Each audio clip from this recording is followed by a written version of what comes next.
Avec Jean Nouvel et Dominique Perrault, eh bien Christian de Portzamparc est l'un de nos 3 grands architectes français vivants, reconnus mais vraiment internationalement. Il a construit beaucoup, il a reçu surtout le Pritzker Prize, c'est-à-dire l'équivalent du Nobel de l'architecture en 1994, et là, il vient de recevoir le Premium Imperiale, donc une énorme récompense, enfin c'est quelque chose de très important pour les grands artistes internationaux, il vient de le recevoir, donc c'est l'occasion pour nous de parler à la fois de ses réalisations en France, en province, et surtout à l'international, et de parler de sa conception de l'architecture. Alors, merci Christian de Portzamparc d'être venu avec nous et de pouvoir parler un peu architecture, c'est pas tous les jours, donc on a une grande pointure avec nous, et j'aimerais d'abord commencer par vos liens avec la France.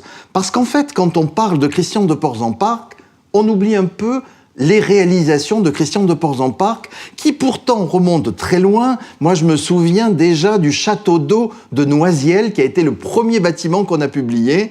Donc depuis, il y a eu quand même beaucoup de commandes. Beaucoup.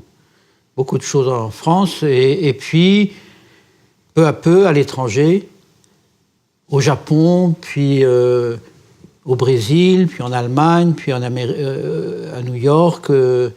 Voilà, beaucoup de concours aussi à l'étranger. Et maintenant, des choses en Chine, en Corée. Mais on va revenir sur vos nombreux projets de 2018 et surtout 2019, avec Shanghai, avec effectivement Guangzhou en Chine. Mais revenons quand même d'abord sur votre architecture. Est-ce qu'on peut dire que Christian de Portzamparc est spécialiste d'un type d'architecture ?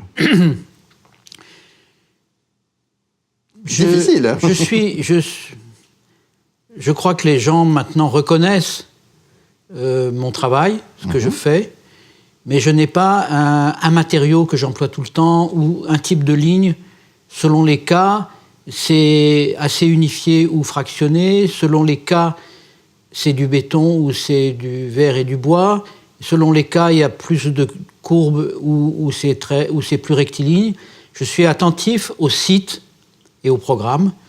Et chaque site est une espèce d'énigme. Et j'essaye de trouver comment l'architecture va enchanter, transformer, éventuellement, réparer ou faire exister un site ou être discret quand il le faut. Donc, ce qui fait qu'il y a une continuité dans mon travail, je le sais, les gens le reconnaissent. Il a fallu qu'il y ait plusieurs bâtiments pour qu'ils le voient. Quand j'ai fait la tour à Lille, certains des amis disaient « Moi, j'aime beaucoup Christian dans sa Cité de la musique à Paris, mais je n'aime pas la tour de Lille. » D'autres, au contraire, disaient « C'est formidable, cette tour de Lille. C'est une nouvelle façon de faire les tours, cette espèce d'envol. Et je préfère ça à la Cité de la musique. » Donc, j'avais déjà plusieurs façons de regarder. Et pour moi, c'était le fait que dans un cas et dans l'autre, je suis en face d'un site complètement différent et d'un programme, d'une commande qui est complètement différente. Donc il y a une adaptation finalement. Une adaptation, aussi. Et je crois aussi que pour moi, c'est un grand plaisir que ce soit à chaque fois un nouveau sujet. Donc j'ai peut-être cette espèce de plaisir et de curiosité à renouveler ce que je peux faire et non pas à répéter. Donc c'est une forme... Certains artistes sont dans une espèce de manière, ils l'approfondissent toute leur vie et ça peut être absolument magnifique. Et moi, je crois que j'explore des chemins, mais il y a toujours des constantes qui se retrouvent dans cette façon d'explorer. Alors revenons peut-être à un petit peu tout ce que vous venez d'évoquer. Donc à la fois l'urbanisme. L'urbanisme est très important pour vous, l'adaptation à l'espace, au site et à ce que vous appelez le bloc ouvert. Alors l'urbanisme... Déjà adolescent, je ne séparais pas l'idée d'architecture et d'urbanisme. Et je me souviens que j'étais Rennais. J'allais au bord de la ville voir les cités qui apparaissaient, blanches, qui venaient menacer les fermes en terre de la tradition de l'Ille-et-Vilaine. Et je voyais cette pureté de nouveaux bâtiments blancs, etc., comme l'aspect positif de l'avenir et tout ça. Et je m'interrogeais sur ce que serait la ville de demain. Bon, donc très vite, c'était lié pour moi à la question de la ville, l'architecture. Et l'urbanisme, eh bien, ça a été qu'une grande question m'a paru dans les années 60. Vous savez, on commençait à cette époque-là, mes débuts, c'était une espèce d'adhésion à toute la modernité progressiste des années 50-60, et dans le domaine de l'urbanisme, à cette charte d'Athènes, à cet urbanisme nouveau, qu'on peut caricaturer en l'appelant de tours et de bars. Et c'était comme quand nous étions étudiants, nous avons commencé dans les années 60 à nous interroger sur cela. On a eu le livre de Françoise Choët qui s'appelait « Urbanisme, utopie et réalité ». On l'a demandé de venir nous faire des conférences. J'ai eu l'occasion d'un petit peu de travailler... avec elle, stagiaire, oui.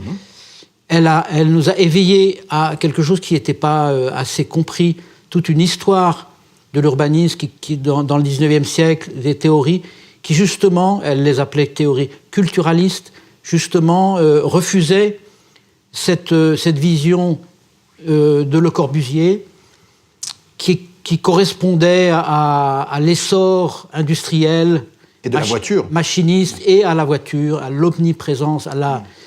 Mais alors, du coup, c'est quoi cette notion... Ah, pardon, allez-y, mais je voulais poser ma question sur le bloc ouvert dont vous parlez. Est-ce que ça vient de ça, finalement? Eh bien, peu à peu, en travaillant, mais donc ça a pris quelques temps quand même, j'ai été amené à réfléchir à cette question. Est-ce que l'on peut faire une architecture neuve? Et est-ce que l'on doit raser la ville existante? C'était la théorie. Dans ces années 60, on pensait que Paris serait peu à peu rasé. Toutes les rues devaient être élargies. Donc quand je fais mon premier concours, et là c'est en 75 que ça se passe, pour la rue des Hauts-de-Formes, je l'ai appelée rue des Hauts-de-Formes, c'était un ancien nom du lieu, je réfléchis et je fais une rue et je suis préoccupé de faire des immeubles contemporains, d'un habitat agréable, mais une placette, une rue, des vues lointaines et des vues proches. Je réfléchis à beaucoup de choses qui sont de l'ordre de l'espace extérieur, par exemple l'espace public, là, est pensé comme un lieu où on est heureux d'habiter. Les habitants n'ont pas quitté ce lieu depuis 40 ans, donc, et parce que au fond, il y a un confort, un charme, là où étaient prévus 2 bars ou une tour. D'accord. Ouais. Et j'ai fait une place, 6 immeubles. Avec des recoins. Des coins, un ensoleillement calculé pour qu'il y ait toujours du soleil sur la place, 4 arbres au milieu. Bref, 22 mètres de large. On me disait, mais c'est beaucoup trop serré. J'ai dit non. J'ai fait beaucoup de perspectives, de dessins pour voir la dimension, l'espace, le vide entre les choses, l'entre-deux. Vous voyez, pour moi, je comprenais que c'était très important, qu'on a une leçon de la ville européenne qui nous apporte énormément de plaisir à pratiquer, à visiter, à être dans les villes, et que l'urbanisme moderne a tout éloigné.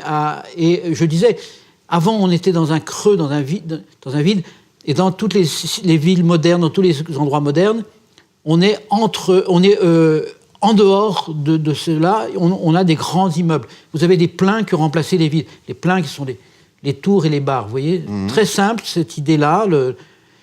Je citais une phrase de Lao Tse qui dit « Ma maison, ce n'est pas les murs, ce n'est pas le toit, ce n'est pas le sol, mais c'est le vide entre ces choses-là, parce que c'est dans ce vide que j'habite. » Ouais, et c'était un moyen... Pardon, j'y repense parce qu'il y a un endroit à Paris que tout le monde connaît, qui est le Café Beaubourg, que vous avez créé il y a maintenant longtemps, mais qui est aussi un peu dans cette même idée, avec des grandes colonnes, un espace central, un lieu de circulation, un endroit où on se sent bien. Voilà. Donc, si vous voulez, je parlais de l'espace. Et donc, l'îlot ouvert, le bloc ouvert, c'est venu quelque temps après. Quand j'ai eu à concevoir, c'était pour l'occasion tout un quartier de la connaissance avec des écoles, des laboratoires, etc. à Nantes. On ne savait pas ce qui viendrait. Il y avait beaucoup d'industriels qui voulaient s'implanter. Il fallait faire... Et j'ai dit, il faut revenir à la rue. Vous savez que Le Corbusier avait dit, la rue, il ne faut plus faire de rue. Et au contraire, là, je me suis battu avec cette rue des Hauts-de-Forme pour dire que la rue, c'est un outil, au contraire, pour le futur, parce que ça permet d'agréger des choses différentes, des choses inconnues aujourd'hui, et d'avoir une ligne pour les comprendre. C'est une façon de nous y retrouver, mais c'est aussi ce plaisir d'être dans un lieu. Donc les dimensions de la rue, c'est très important. Si c'est trop large, ça ne marche pas. Bon, et alors, je dessine un plan avec des rues, et j'essaye de penser que tous les immeubles qui vont venir, ça peut être des logements d'étudiants, une école, une industrie, etc., qui ne sont pas connus, il faut leur donner une règle. Et je n'aimais pas l'idée que tous les immeubles soient collés. J'étais dans ce sens moderniste, les mitoyens. Je me disais non, il vaudrait mieux que les immeubles soient séparés, que certains soient plus hauts que d'autres, on l'autoriserait dans les règles. Et on laisse obligatoirement un espace entre les immeubles. De la rue, on voit l'intérieur, ça peut être un jardin, et de l'intérieur, on voit la rue passer. C'est-à-dire que je ouvrais l'îlot traditionnel, haussmannien, l'îlot de toutes les villes, était une chose est fermée. Vous avez tous les immeubles accolés le long des rues, et à l'intérieur, vous avez une cour, plus ou moins agréable. Et invisible de la rue. Invisible de la rue. Souvent, dans des pays où il y a beaucoup... C'est agréable d'avoir une cour et de l'ombre. À partir de la latitude de Lyon ou de Nantes, on est plutôt content d'avoir aussi du soleil. Et voilà, donc c'est ces premières idées d'îlots où les immeubles sont disjoints. Ça permet d'assembler aussi des immeubles différents, parce que autrefois l'urbanisme c'était tout le monde va avoir la même technique. Une sorte de régularité. Il faut dire qu'il y avait un style ou deux par siècle. Donc on avait une technique qui était réemployée. Ça a fait de très belles villes dans cette homogénéité. Et dans les années 60-70, c'était le cauchemar des urbanistes, parce que les architectures, même dès qu'il y avait un peu d'ambition, chacun fait un truc très différent. Et cette suite des égaux comme ça était souvent un désordre. C'est pas toujours le cas, mais c'est le plus souvent. Et je disais, si on arrive à faire cette rue vraiment agréable et dans ses dimensions simples, et d'avoir des immeubles où on accepte que l'un soit en pierre rouge et l'autre est mis du zinc avec du bois et l'autre est en béton, peut-être qu'on aura des colorations, un peu comme dans une nature morte, des choses qui se rapprochent, une variété, et que le chaos deviendra une variété agréable, organisée. Donc cette idée d'îlot ouvert, je l'ai appliquée dans un quartier de Paris-Rive-Gauche, qui s'appelle Masséna, et ça a bien marché, parce qu'aujourd'hui on voit que ça a les qualités de découverte d'une ville, de rues assez étroites. J'ai revenu à des rues de 12 mètres de large et de 16 mètres de large, ce qui ne se faisait plus, qui était contraire au règlement, donc on a travaillé pour arriver à faire ça. Et ça intègre des immeubles de bureaux, de logements, d'universités, des commerces en bas. C'est important parce que ça permet la variété, mais cette variété, c'est aussi ce qu'on appelle ce mot de mixité. Ça veut dire que la ville, on ne fait plus une ville où il n'y a que des logements. On essaye de dire qu'il y a aussi là des bureaux, des services, que ça se mélange, que ça vit dans la journée et ça vit le soir, et qu'il y a des gens là qui sont là aussi la nuit.